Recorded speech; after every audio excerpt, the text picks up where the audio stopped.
The rain-slicked alley behind O'Malley's bar reeked of stale beer and regret. And that's where they cornered him.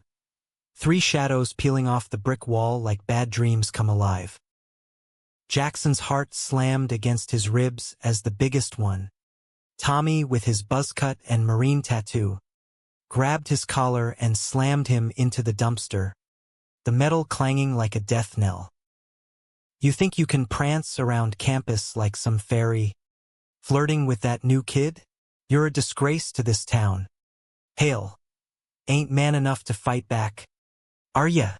Jackson tasted blood, coppery and sharp, as Tommy's fist connected with his jaw. But it was the laughter, raw, echoing off the wet bricks, that cut deepest. He didn't fight back. Never had. Not since his dad died 2 years ago, leaving him with a creaky Victorian house in upstate New York and a stack of medical bills that made every dream feel like a luxury. At 22, Jackson was supposed to be the man of the house now. But what did that even mean in a place like Elmwood, where man enough was measured in calluses and conquests, not quiet sketches in a notebook or the way his stomach flipped when Noah Riley walked into the community college art class last fall? Noah. God, just thinking his name was a spark in the dark. Tall, with that mop of auburn curls that caught the fluorescent lights like fire, and eyes the color of Lake Ontario on a stormy day, gray-green, pulling you under.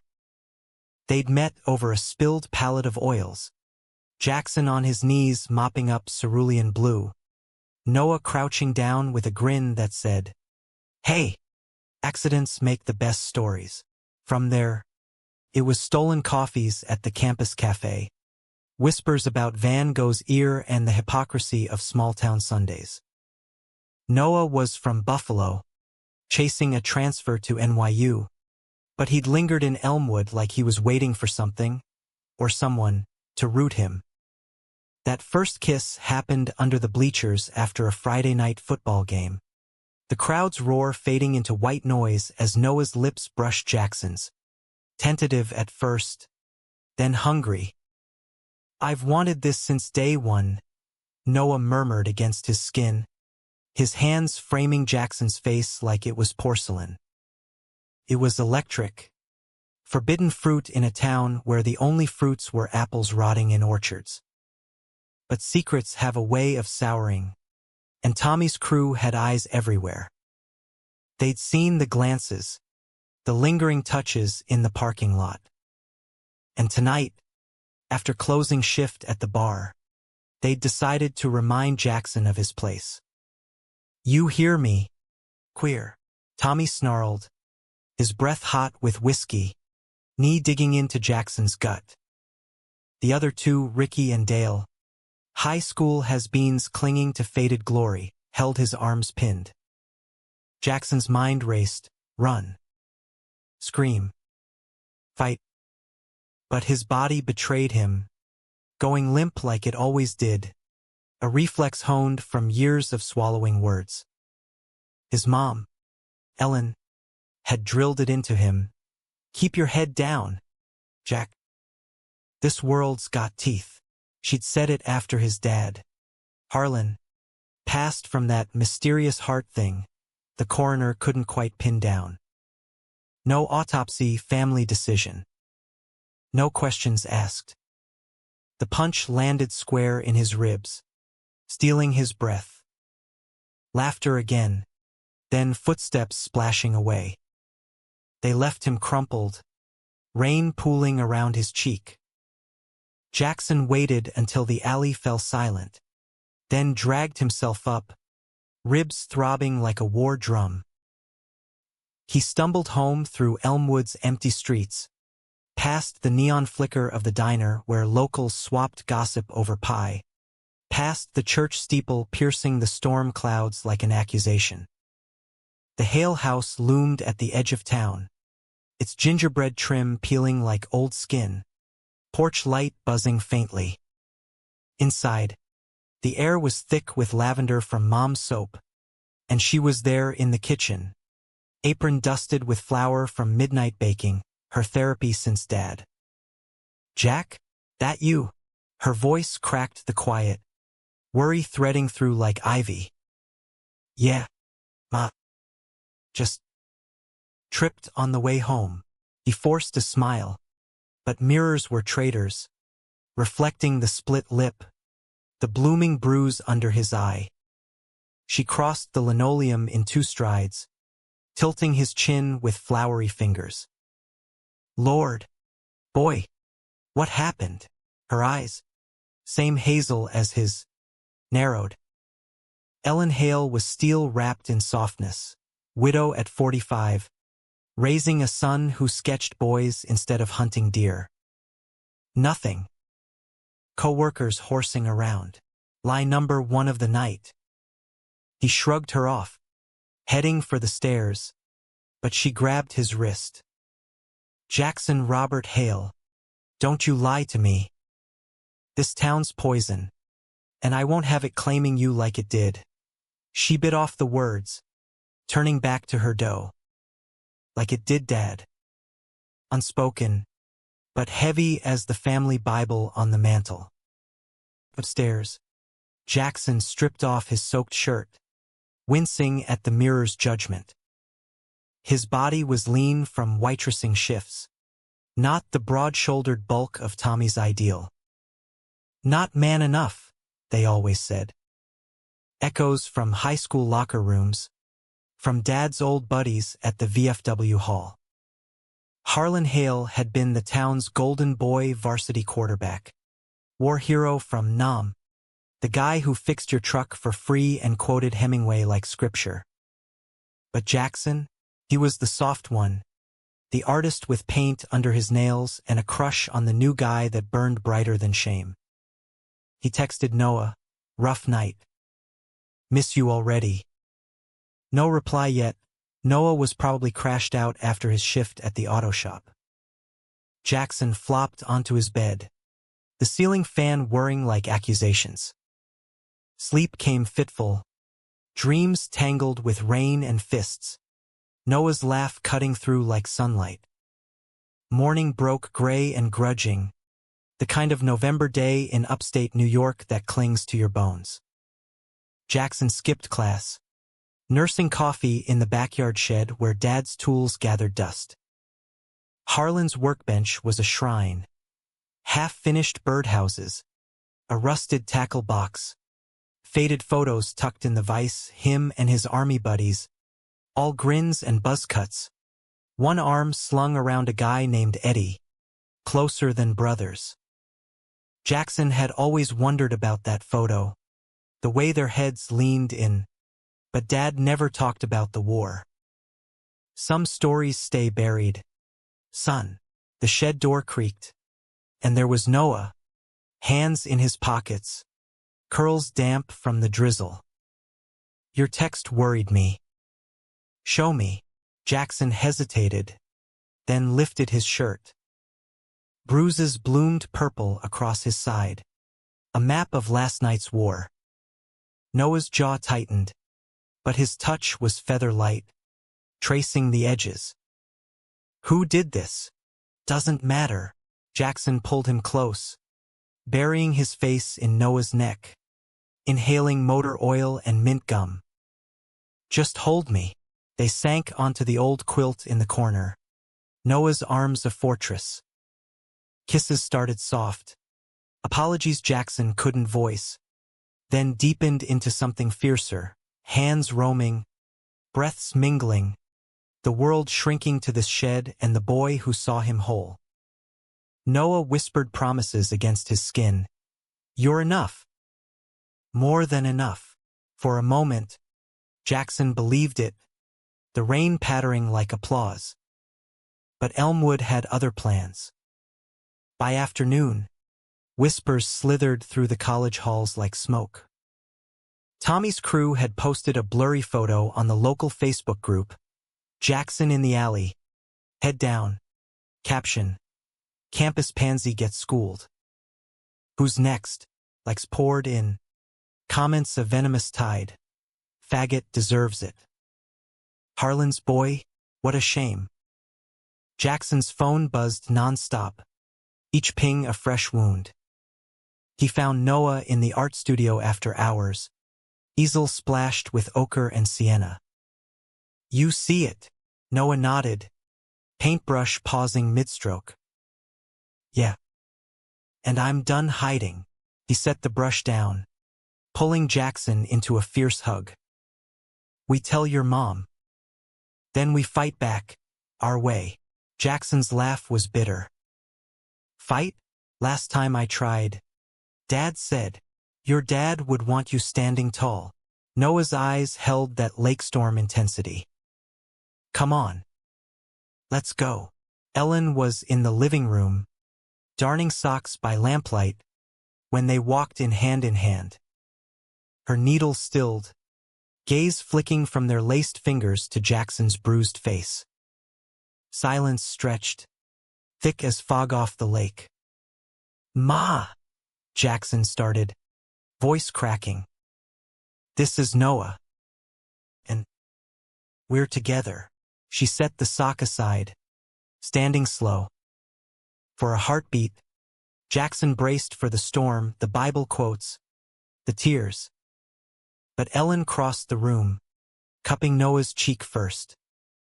"Any boy who looks at my son like you do, he's family now." Then to Jackson, "I knew, baby. About you. About this." She gestured vaguely at the air, the town beyond the windows. "Your father. He knew too." The words hung, unfinished. Harlan's ghost stirred in the corners, and Jackson felt the first crack in the facade, the one that would spiderweb into truth. That night, as snow dusted the pines, Jackson and Noah lay tangled in his childhood bed, the house creaking like it approved. Noah's fingers traced lazy patterns on Jackson's back, spelling mine in invisible ink. "Tell me about your dad," Noah murmured, lips brushing his ear. Jackson hesitated, the shed photo flashing in his mind. He was everything this town wanted. Strong. Silent.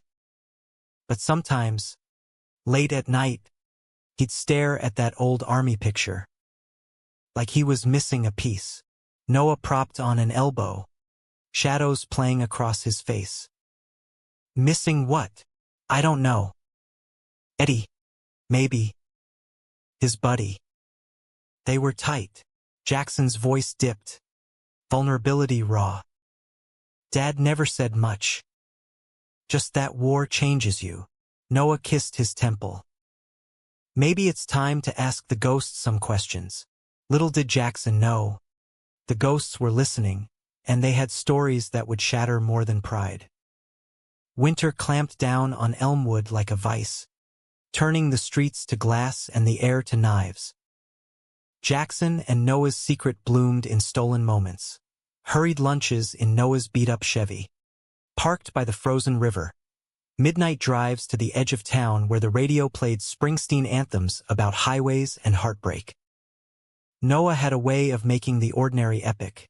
A shared thermos of cocoa under the stars, his voice low as he read Kerouac aloud. Or the time he sketched Jackson's profile on a diner napkin, capturing the curve of his jaw with a tenderness that made Jackson's chest ache. But the town festered. Tommy's post went viral in local circles, spawning memes and midnight calls to the Hale House. Ellen fielded them with a steel spine, hanging up on slurs. But the strain showed in her hollow cheeks, the way she'd zone out mid-conversation, eyes distant like she was chasing memories down dark alleys.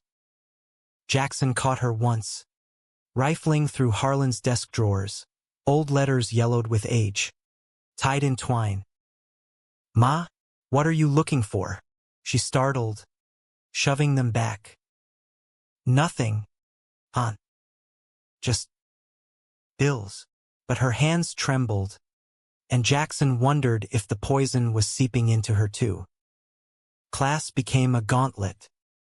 In the hallways of Elmwood Community College, Heads turned, whispers trailing like exhaust.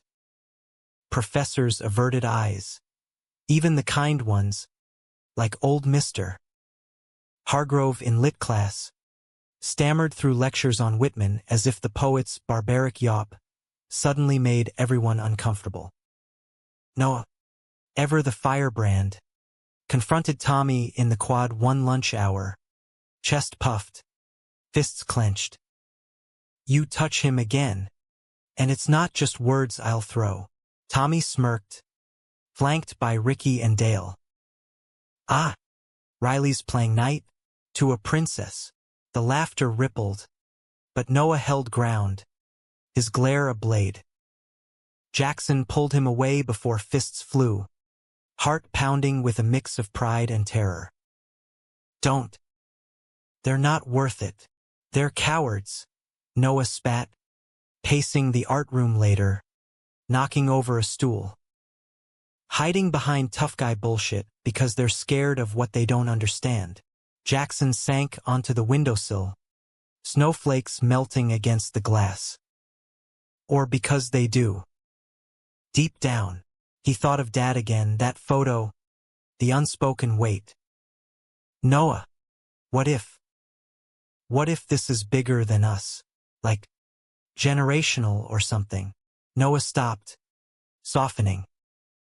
He knelt between Jackson's legs, hands on knees. Then we face it together. You're not alone in this.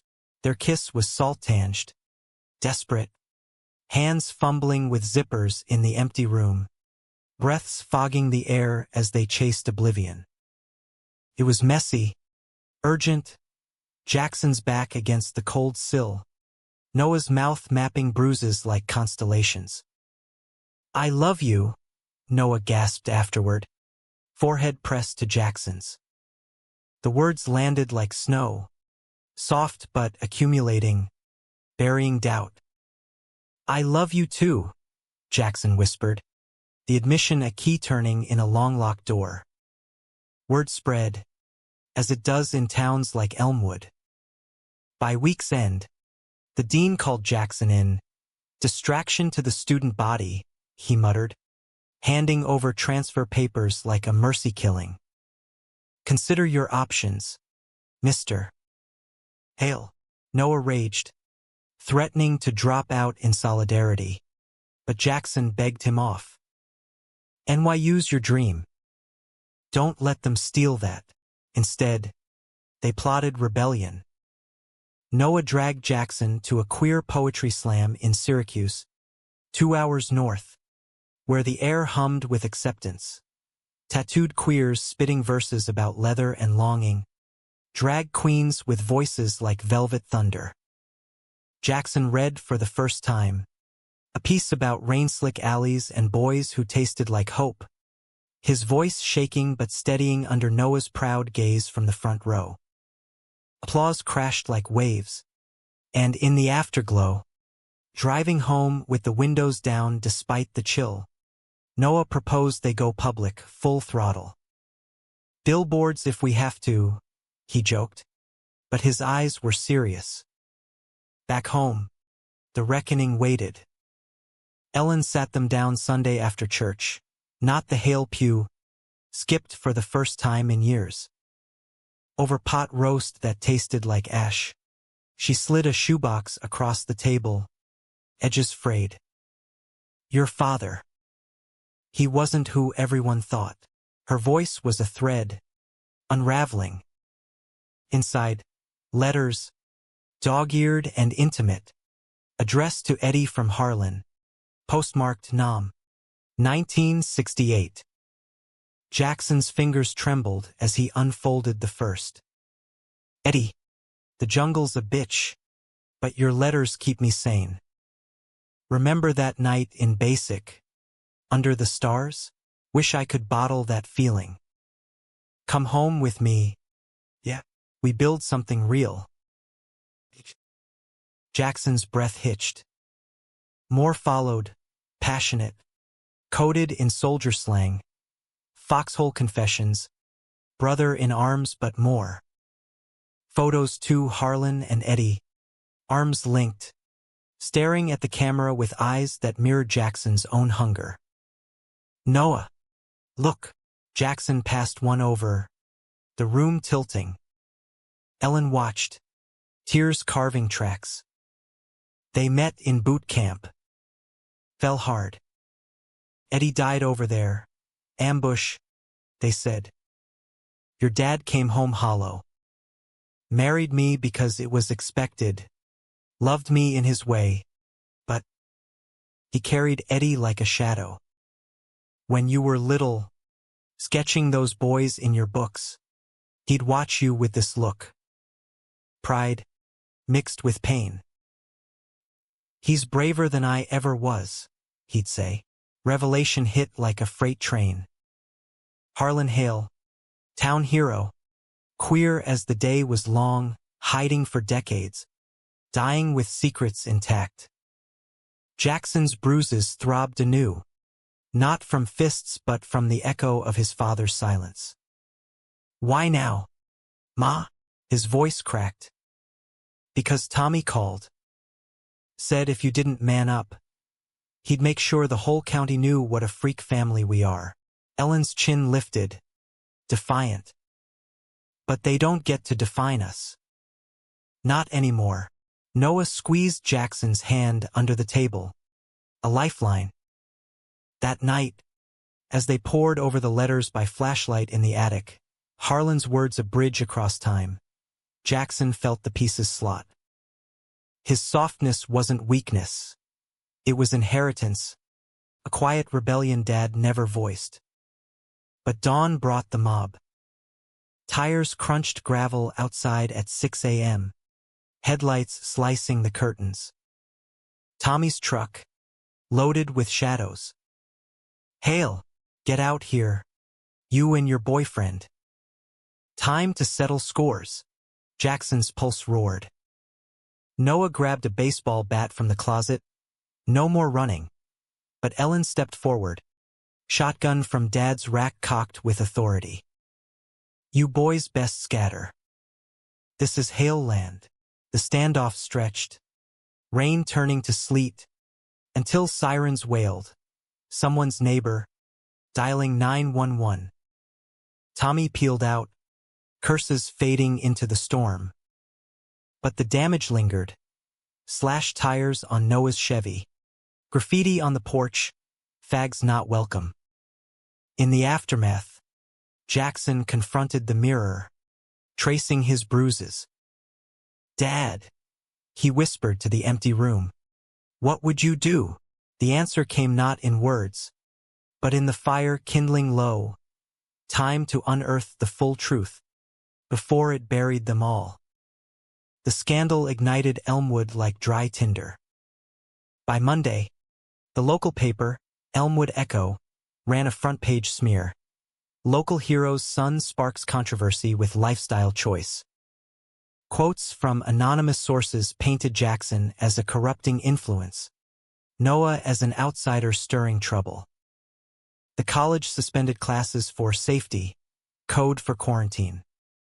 Harlan's old VFW buddies stopped by the house in a somber procession, not with pitchforks but pitying shakes. Your pa would roll in his grave. Ellen. She met them at the door with coffee and a glare. My husband's grave's got enough company. What's one more ghost? Jackson retreated to the shed, hammer in hand, building those birdhouses Dad never finished. Wood shavings curled like questions at his feet. Noah hovered, grease-streaked from fixing the Chevy in the driveway, but the strain showed his laughs forced, I scanning shadows. We could leave, he said one evening, wiping sweat from his brow. Head to the city. Start fresh. Jackson paused mid-nail, the hammer heavy. And Ma, this house? It's all we've got left of him. He gestured at the half-built feeder, a cardinal perched curious outside. Besides, running feels like letting them win. Noah nodded, but doubt flickered. That night, Betrayal slithered in unannounced. Jackson's phone lit up at midnight. A screenshot from Ricky, Tommy's sidekick, forwarded to the whole campus group chat. It was Noah, laughing with Tommy at the auto shop weeks back. Arms slung casual, beers in hand. Caption: Hypocrite alert. Riley's been playing both sides. Just biz. Boys? Jackson's stomach plummeted. The chat exploded. Told you he's fake. Using Jack to get in good with us.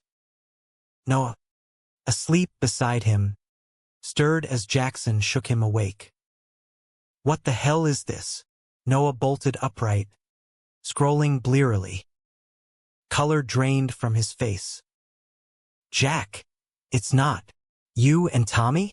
Behind my back. The words clawed out. Venom Jackson didn't know he had. I fixed his truck, for extra cash. Before us. Noah reached, but Jackson flinched. He cornered me last month. Said if I didn't play nice, he'd hurt you worse. It was survival. Not survival. Jackson laughed. Hollow.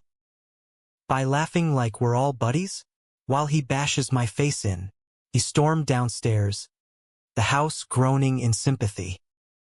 Ellen's light flicked on, but he waved her off, grabbing keys and bolting into the sleet-lashed night. He drove aimlessly, wipers slapping rhythm, ending at the river's edge where ice crusted the banks. The betrayal burned hotter than any bruise. Not just the photo, but the lie of omission. Noah, his anchor, cracked. Hours passed. Phone silent, until headlights pierced the dark. Noah's repaired Chevy, pulling up slow. He didn't get out at first, just sat there, silhouette etched against the dash glow. When he did, his voice carried over the wind. I screwed up. Big time. He stopped a few feet away, hands visible, empty. Tommy threatened your mom. Said he'd spread rumors about Harlan, old ones. Vicious. I thought playing along would buy time. Jackson's fists clenched in his jacket. Time for what? More secrets? Like Dad. Noah winced. That's not fair. Isn't it? Tears stung, hot against the cold. You knew about the letters? Ma told you. No, Jack. Listen. Noah stepped closer, breath clouding. I went to the library today.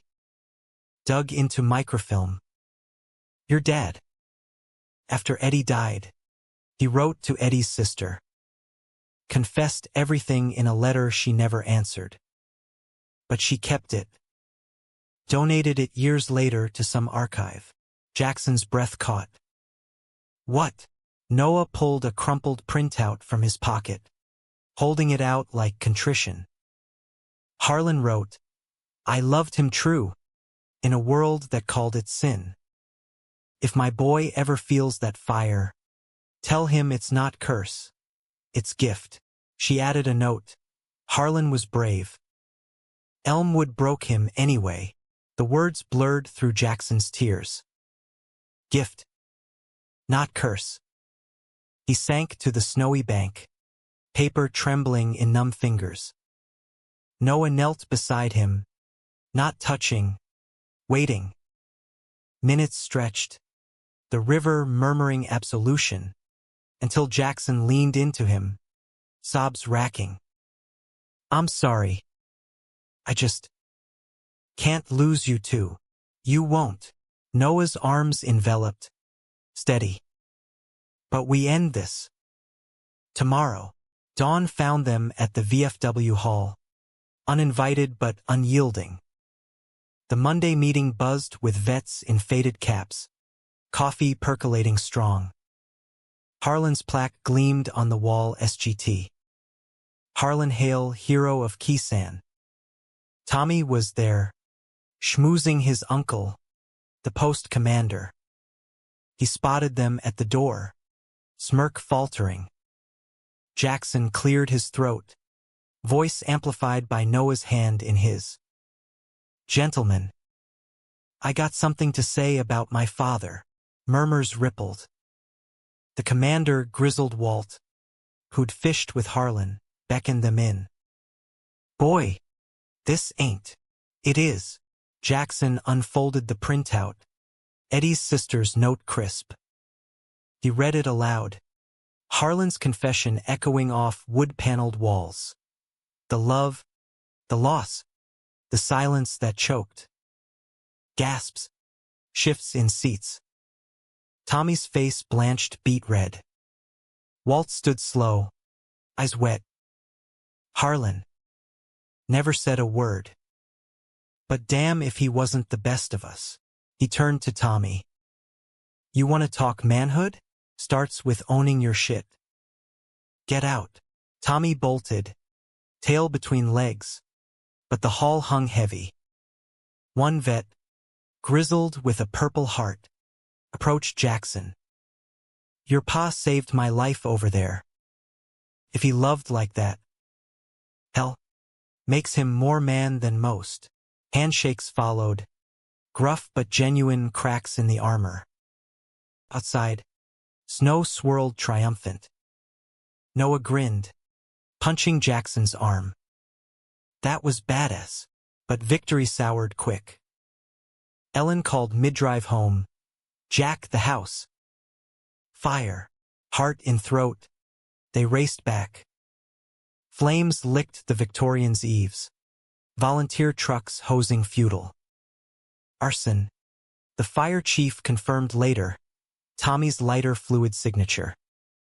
The structure stood, smoke damaged but salvageable, yet the violation cut deep. Inside, charred letters from the shoebox, Harlan's voice reduced to ash. Jackson sifted rubble that night, Noah at his side, soot-streaked and silent. "They took his story," he whispered. Noah pulled him close amid the debris. "No. We have it now. And we're writing ours." But as sirens faded and Elmwood slept uneasy, Jackson felt the noose tightening, truth unearthed. But at what cost? The mob's pride was cracked, but broken things lash out. Repairs began at dawn, Elmwood's unlikely allies showing up with hammers and hope. Walt from the VFW led the charge, his crew of vets hauling lumber like it was penance. Even Mr. Hargrove from college pitched in, paint cans clanking in his truck bed. "Literature teaches us redemption, son," he grunted, slapping a roller against the porch. Ellen directed traffic, her laugh brittle but blooming, while Noah and Jackson patched the roof, tar paper steaming under a weak sun.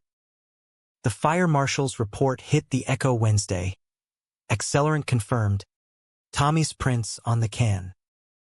He vanished overnight, whispers of Canada or kin in Ohio. Ricky and Dale turned state's evidence. Snitching for leniency, petty thefts, assaults logged. The town teetered, fault lines exposed. Bake sales at church now included rainbow cookies from the librarian's daughter, a queer kid herself. But scars fester. Jackson's sleep fractured with nightmares. Flames morphing to jungles, Harlan screaming Eddie's name. Noah held him through them. Murmurs of, "I'm here," a mantra, but tension coiled.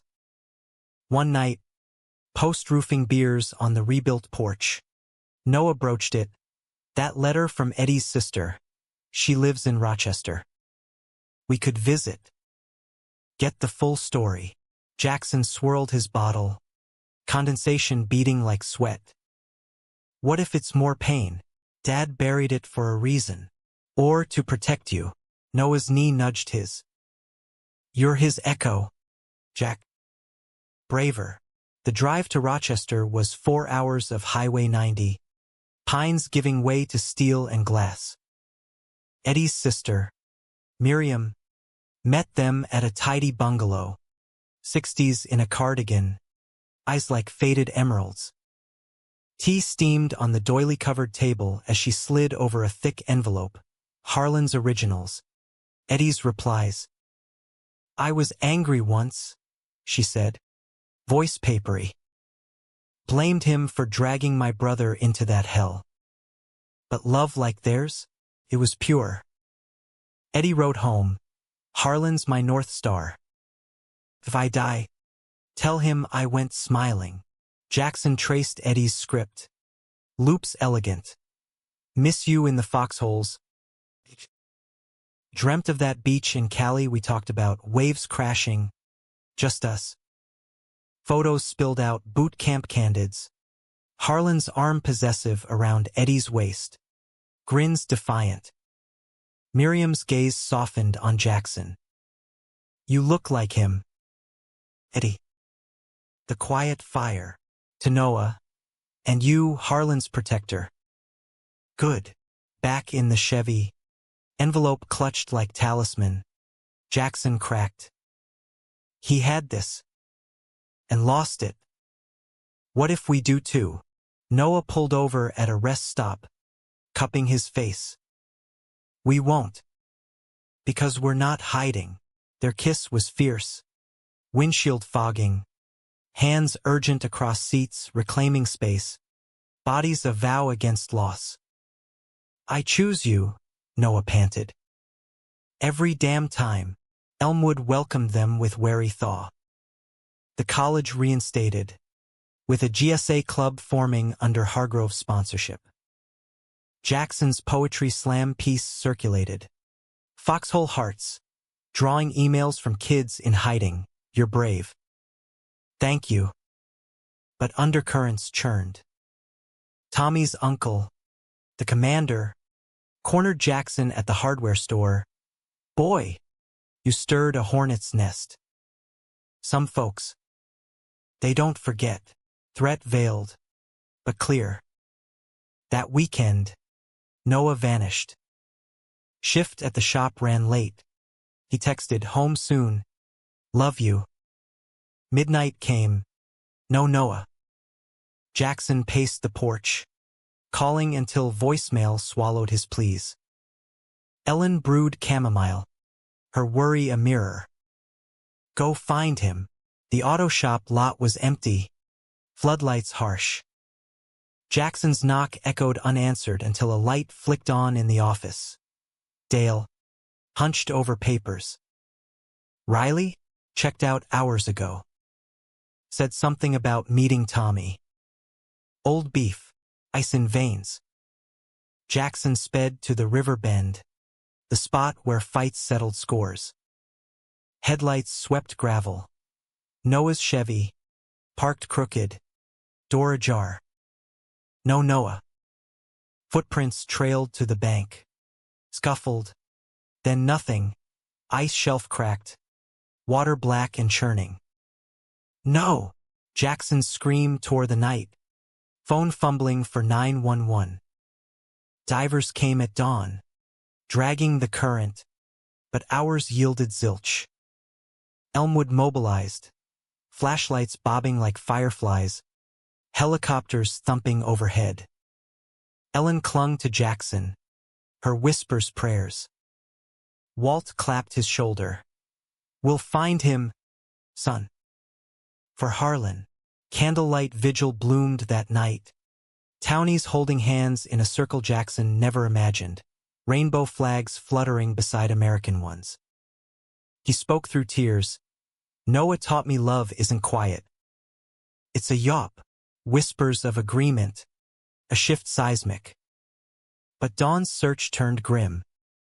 Divers surfaced with Noah's jacket, sodden, snagged on branches. No body. Tommy surfaced too, in custody at the border, spilling, pushed the fag in. He fought, slipped on ice, manslaughter charge. But Noah vanished into the lake's maw. Grief hollowed Jackson, days blurring to fog. He wandered the riverbank, skipping stones like please. Ellen unearthed more. Harlan's journal. Hidden in the attic Bible. If Jack finds love, tell him to hold tight. I let go once. Won't happen twice. Journal's end. A poem for Eddie. Unfinished. Noah's absence was a void, but echoes lingered. A week on, hikers found him, washed downstream, hypothermic but breathing, clinging to driftwood. Fought the current, he rasped in the air, Jackson's hand in his foretangled one. Thought of you. Your dad's words. Kept swimming. Tears baptized them anew. Tommy's trial loomed. Pride's price paid in cuffs and confessions. Elmwood exhaled. Fractures mending crooked but strong. Spring crept into Elmwood tentative. Dogwoods blushing against the lingering chill, as if the town itself nursed bruises. Noah's recovery was slow. Stitches from hypothermia cuts. Therapy for the trauma. But he filled the Hale house with laughter again. His curls wilder. Eyes brighter with survival's polish. Jackson sketched him constantly. Noah by the river, mending nets like a fisherman reclaiming his sea. Noah in the garden, planting tulips Ellen swore warded off ghosts. The trial was a spectacle. County courthouse packed to rafters. Tommy stood shackled, buzzcut subdued, as the prosecutor laid it bare. Assault history, the fire, the push, a pattern of hate born from fear. Jackson testified, voice steady, you called my dad a hero. But heroes love who they love. That's manhood. Gallery murmurs swelled to applause as the judge banged gavel. 10 years, no parole soon. Outside, Walt waited with cigars. Harlan be proud. Boy. We all are. The VFW erected a new plaque beside Harlan's. SGT. Harlan Hale and Private. Eddie Malone. Brothers in arms. Lovers in spirit. Courage endures. Dedication drew crowds. Rainbows woven into wreaths. Speeches quoting Harlan's unearthed letters. Miriam attended, clutching Eddie's photo. Her hug to Jackson fierce. Full circle. Noah transferred to Syracuse U part-time. Commuting with Jackson, who enrolled full. Art major blooming. Their first apartment was a shoebox above a laundromat, peeling wallpaper. But theirs. Nights tangled in thrift store sheets. Jackson tracing Noah's scars. These are stories now. Betrayal's scar faded. Transmuted. Ricky visited once. Hat in hands. I was scared. Wrong. Let me help rebuild. He did weeks on the roof. Apologies in nails. Dale followed. Quieter. Even Tommy wrote from prison. Words scrawled, you broke me open. Ain't fixed yet, but trying. Ellen dated, a widower from the diner, gentle with her flour-dusted hands. Life's too short for ghosts, she told Jackson over pie. Her wink conspiratorial. Summer solstice. They drove to that California beach from Harlan's dreams. Malibu sands hot underfoot, waves crashing like yaps. Noah spread a blanket, pulling Jackson down. Marry me, not a ring. A braided bracelet from Eddie's letters. Miriam's gift. Jackson's yes was a sob. Salt and sun mingling. They exchanged vows improvised. I promise to fight currents with you. To hold the fire. Rings came later. Simple bands engraved gift. Not curse. Back in Elmwood, the Victorians stood proud. Birdhouses dotting the yard. Cardinals nesting. Jackson's first gallery show. Inheritances hung in Syracuse. Portraits of Harlan and Eddie. Blurred edges suggesting ghosts. Noah midlaugh. light-piercing shadow. Sold out. Critics praising raw Americana heart. Years layered like varnish. Jackson taught art at the college. GSA advisor. His hook-scarred hands guiding brushes. Noah opened a shop. Riley's Restorations. Fixing more than engines. Lives. With scholarships for queer kids fleeing small towns. Ellen's wedding was porchside. Harlan's photo on the mantel presiding. One autumn eve. Leaves aflame. Jackson found an old cassette in the shed. Harlan's voice. Crackly. A demo song for Eddie. Guitar-strummed lament turned anthem. We loved in shadows. But the light's ours now. They played it on the bridge. Noah's arm around him. Town lights twinkling below. They said I wasn't man enough, Jackson murmured. Wind tousling his hair. Graying now, like Dad's. Noah kissed his temple. You redefined it, pride. Once shattered. Rebuilt stronger, not in fists or silence, but in truths unearthed. Loves unburied. Elmwood endured. Flawed but fairer. A microcosm of America. Rough-hewn. Resilient. Where boys like Jackson and Noah carved space under vast skies. And in the quiet hours, Harlan's ghost smiled. Finally free.